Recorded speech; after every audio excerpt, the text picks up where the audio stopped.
Good morning to you, and thanks for joining us for State of Texas in Depth. In just 2 days, Texans will have a chance to weigh in on the race for president. On Super Tuesday, Texas will be the big prize with hundreds of delegates up for grabs.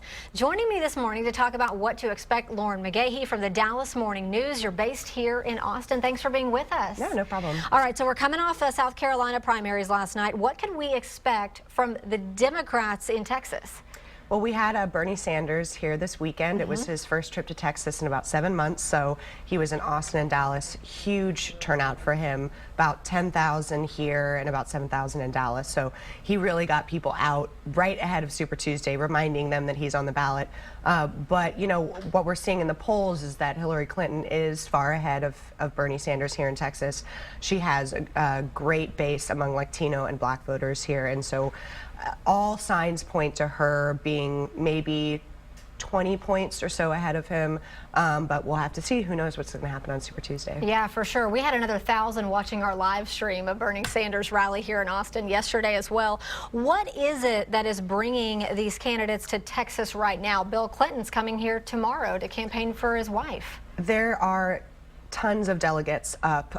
When you think about voting on Super Tuesday, you think, oh, I'm going to the ballot box and casting my vote. But what you really need to look at is the delegate count, which is how your vote translates into how many delegates each of these people are getting. On the Republican side, there's hundreds, literally hundreds of delegates up for grabs just in Texas on Super Tuesday. So all of the GOP candidates are making stops here in Texas ahead of Super Tuesday, or most of them at least, to try to grab some last-minute support in different areas. Excuse me. On the Democratic side, there's also a huge number, the most of any other Super Tuesday states that are voting. Texas has the most delegates up for grabs, and so it's really imperative to make a good showing here in Texas, because that could translate down the line to other states, to how many people come out to the polls to support you. Yeah, and on the Republican side, you know, Texas was cruise country in the latest Texas Tribune poll. Do you think that is going to hold come Tuesday? You know, on the GOP side this year, it's really hard to predict anything. There's a great New York Times story this weekend about the Republican establishment trying whatever they can to unseat Trump in some way, and they just haven't been able to. But we are seeing in the numbers so far that Ted Cruz, you know, he's hometown senator, so he does have a lot more support, or enough support where he would probably come out on top. But the way that the delegates are allocated, the other candidates can still, it's not winner take all. They can still get some delegates here in Texas, and I think obviously we're going to see Trump and some of the other candidates getting delegates here in Texas as well. Yeah, speaking of Trump, you talked about in one of your latest stories about how this wall has grown over time. So I think we've got a graphic showing this. Take a look from a promised 30-foot wall in August to now a more than 80-foot wall yesterday. What does this say about the change in the number? Well, that was kind of a fun thing for me to do. You know, these debates, there's so much rhetoric thrown out in them, and sometimes you just have to grab something. I noticed that he said the wall was going to be taller than the ceiling in the debate hall in which they were debating, which was in Houston, at the University of Houston. I called over there and they said, if you're standing actually on the stage where they were standing and looked straight up into the rafters, it would be about 80 feet, which is, you know, almost 3 times where it was a couple months ago. Yeah. So, I mean, it's really hard to put Trump's rhetoric in any kind of, you know, try to rationalize it in any way, because every day that wall gets 10 feet higher. Oh, now it's 10 feet higher because Mexico won't pay for it. But, you know, it's just, I think it's emblematic of what we're seeing this year in terms of just almost unprecedented kinds of statements coming from all of the candidates, and now they're all faced right at Trump. We're seeing Cruz and Rubio really trying to pick away at his lead, and kind of leaving each other alone and just going after him to see if they can really make any headway there. Yeah, and the jokes just keep getting nastier. They do. I mean, potty training and bad tans. This weekend was just lots of interesting news. The spray tans, I think they were talking about that in the NBC national story that we had earlier. So last but not least, what are your predictions for Super Tuesday? Who do you think is going to come out on top for Republicans and Democrats?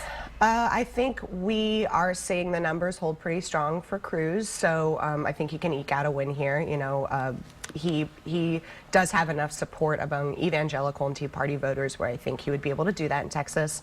I think on the Democratic side, it's pretty clear that it's Hillary's to lose. I mean, she's so far ahead that it would be difficult for Bernie to pull out a last-minute win, although any of the other candidates on either side can, like I said, grab delegates here and there that will be imperative to keep them alive Super Tuesday and beyond. Yeah, and Hillary, she's not overconfident. She made the statement, you know, she's not taking anything for granted. So still staying humble in her win last night. Lauren, thank you so much for your insight this morning. We appreciate you being with us, and we will see what happens on Tuesday. And in just 2 days, you will head to the polls to cast your ballot in the race for president. Also coming up, Texas' top legal team will go before the U.S. Supreme Court to defend the state's law restricting abortions this week. Specifically, 2 parts of the law. Doctors must have admitting privileges to hospitals, and clinics that perform abortions must have ambulatory surgical center standards. This week, State of Texas In-Depth host Josh Hinkle spoke with Texas Attorney General Ken Paxton about the case. You can see the full interview coming up later this week on KXAN News Today.